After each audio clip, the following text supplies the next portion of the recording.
What if the name we call God was never meant to be spoken at all? The mystery behind Yahweh runs deeper than most realize.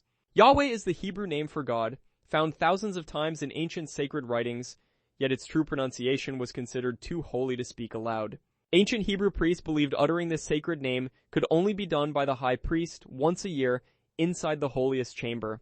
Over centuries, Jewish tradition replaced Yahweh with the word Adonai, meaning Lord, to protect the sacred name from being misused or disrespected. When ancient Hebrew texts were translated into Greek, Yahweh became Kyrios, meaning Lord, spreading this substitution across early Christian communities worldwide.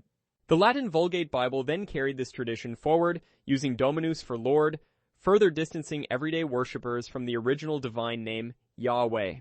During the Middle Ages, European scholars combined the consonants of Yahweh with the vowels of Adonai, accidentally creating the hybrid name Jehovah. Jehovah became widely popularized through early printed Bibles, spreading across Europe and eventually reaching the entire Christian world as a common name for God. But scholars today largely agree that Jehovah is a mistranslation, and Yahweh remains the most historically accurate pronunciation of the divine Hebrew name. The name Yahweh itself likely derives from the Hebrew verb meaning to be, suggesting God defined himself as the eternal, ever-present existing force.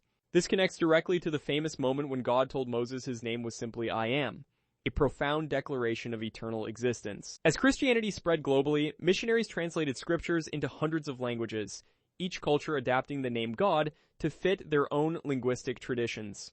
The English word God itself comes from ancient Germanic languages, originally a general term for divine beings before being applied specifically to Yahweh. By the time the King James Bible was published in the early 1600s, God and Lord had completely replaced Yahweh in mainstream worship. Today, some religious groups like Jehovah's Witnesses actively restore the divine name in their scriptures, believing it honors God's true personal identity. Meanwhile, many Jewish communities still avoid speaking Yahweh entirely, writing it as a placeholder out of deep reverence for its sacred, untouchable nature. Whether you call him Yahweh, God, Lord, or Adonai, the name points to the same eternal divine presence that has shaped human civilization for millennia. Drop a comment below sharing what name you use and why.